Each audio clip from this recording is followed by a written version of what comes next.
Muli isang mapagpalang araw sa inyong lahat, sa ating lahat mga ka-TH. Ito na pa muli ang inyong ka-TH. Ang ating talakayan ngayon mga ka-TH ay paano natin malaman o how to operate equipment ng treasure equipment correctly. So, mayroon tayong mga ka-TH kasi na lalo na kapag hindi alam paano i-operate yung equipment. So, ang akin lang mga ka-TH, so mayroon tayong mga hindi lang tayo magbibis doon sa manual. May mga manual kasi nakasama doon sa isang equipment o isang metal detector, halimbawa isang locator, isang scanner. Enough na yung paggamit. So iba na yung mayroong tawagan nila mayroong mga equipment, treasure hunting equipment distributor ngayon sa ating bansa, sa Pilipinas lalo na. May mga pre-seminar sila dyan. How to operate equipment properly. Yung metal detector kasi mga ka-TH, o minsan magaling sa ibang bansa pa yan minsan iba pang yung mga nakasulat doon sa manual. So pag hindi kasi tama ang paggamit, nagkukusya ng pagkasira ng iyong equipment, yung gamit sa pang treasure. Sayang yung nasira kung ito'y dahil lang sa na mali, hindi tama ang paggamit ng iyong equipment, sayang. Kung halimbawa ay nabili mo sa ibang bansa yan o ay nabili ka na medyo maganda na mahal at yun lang ang problema, nagbabase ka lamang doon sa manual kung paano gamitin yung iyong equipment pang treasure. Ito ang aking may papayo mga ka-TH. May mga seminars kasi, may mga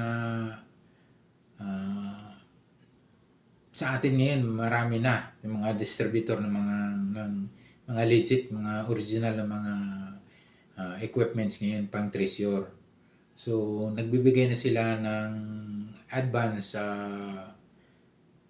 training how to operate equipment correctly sa mga treasure hunter na gustong gumamit ng mga bagong, lalo na yung mga bagong kagamitan ngayon ng treasure hunter. So yung iba kasi minsan talagang sa sobrang parang tawag nila yun, sobrang excite sa pag-treasure. Minsan hindi na nagamit ng tama yung yung kanilang equipment. So marami tayong pwedeng tumulong sa atin kung paano i-operate ng tama na hindi masira yung ating equipment. Kasi mayroong mga ngayon guys, may mga ka-TH, mayroong mga equipment yun, lalo na yung may mga laptop na kasama dun sa So, yun nga lang guys, dahil ang nakakabili lang guys, yung mga sa bagay marami nang nakabili yan, yung mga naka-hits na. Kasi nga naman, pag Sa ngayon yata guys yan, may mga 100,000 pataas yung ah, magandang equipment din na panglukit ng treasure. So, doon kung gusto mong bumili sa mga ganyang so dapat medyo aralin mo muna talaga kung paano paggamit para tumagal yung gamit mo. Dahil sayang kasi kung yan ay medyo kamahalan, medyo mahal na kung nabili mo, ay sayang yung kung ito'y nasisira lang, madaling nasira dahil sa yung paggamit na mali, so sayang yung pinambili ng equipment mo pang treasure. So marami tayong sabi ko nga, marami tayong pwedeng makukunan ng kaalaman. May mga trainings na minsan ay ginagawa ng mga distributor natin ng treasure hunting equipment para mapaganda yung ating paggamit ng ating equipment sa treasure. So, ang makaka-excite lang mga katis dito kasi ang kasi katis, maganda lang kasi dito sa treasure hunting. Yung kapag sabi nga, kapag tumunog na inyong metal detector, siyempre hindi nyo alam kung ano yung nasagap, ano yung na-detect. So yung excitement mga katits ay andyan. Wow, ano kaya ito? So maganda talaga yung sabi nga minsan libangan na lang yan yung nagkakaroon ng mayroon kang metal detector. So pwedeng maglakad-lakad ka lang sa inyong sa gilid yung bahay, sa inyong lupain. Pwede nyo bitbitin yung metal detector nyo or gold detector nyo.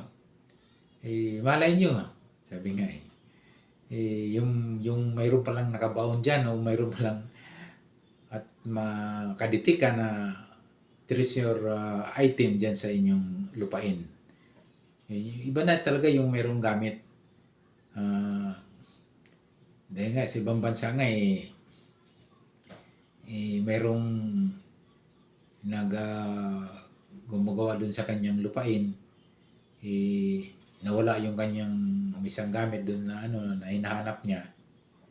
So nung nanghiram ng metal detector para ma-detect lang yung kasi madamo yung yata siya naglinis yata ng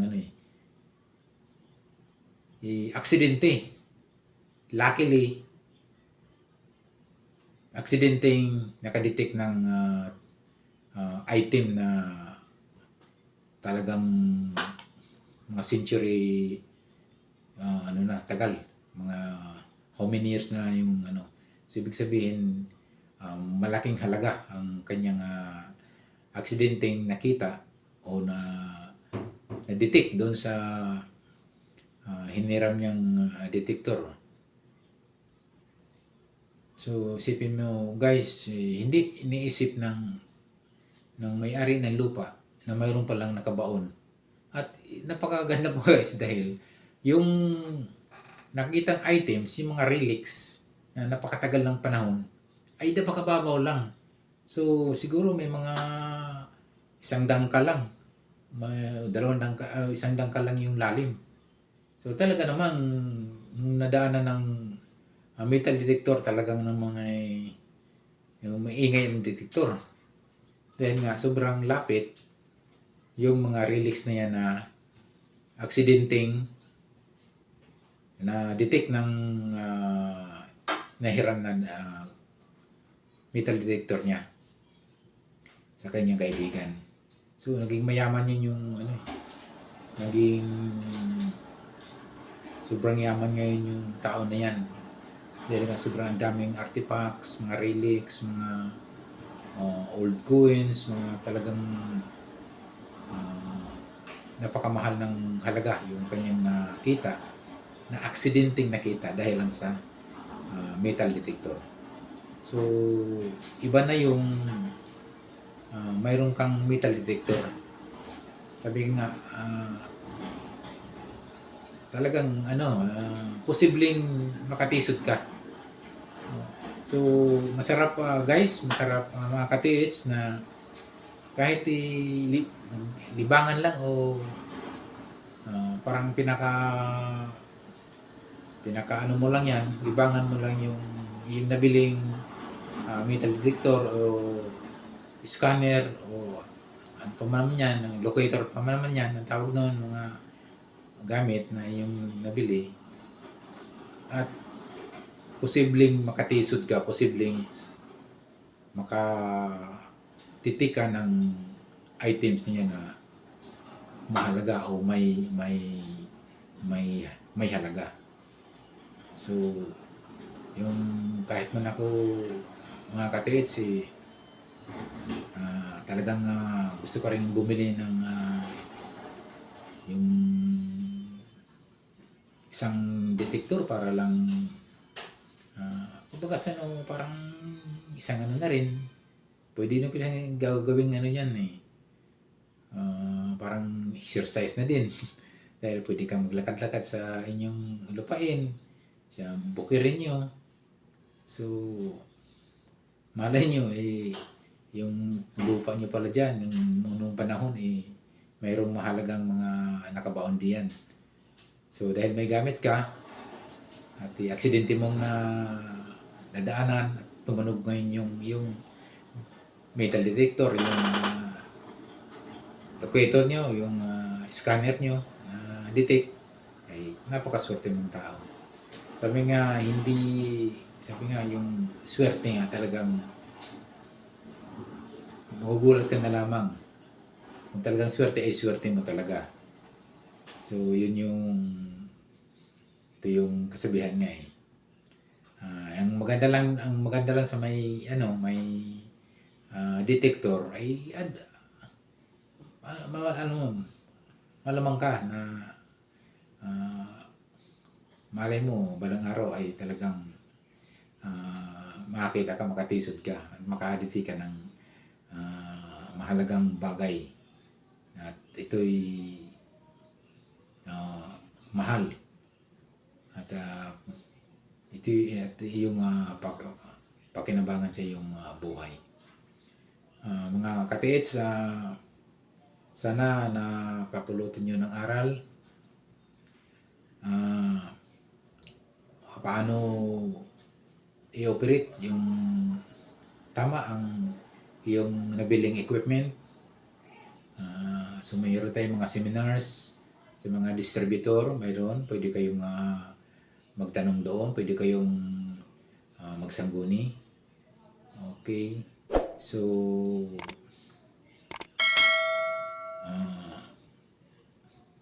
mahalaga yung mayroon kang alam paano gamitin ang treasure hunting equipment. Okay, yung mga baguhan pa para sa aking YouTube channel, mga ka-TH,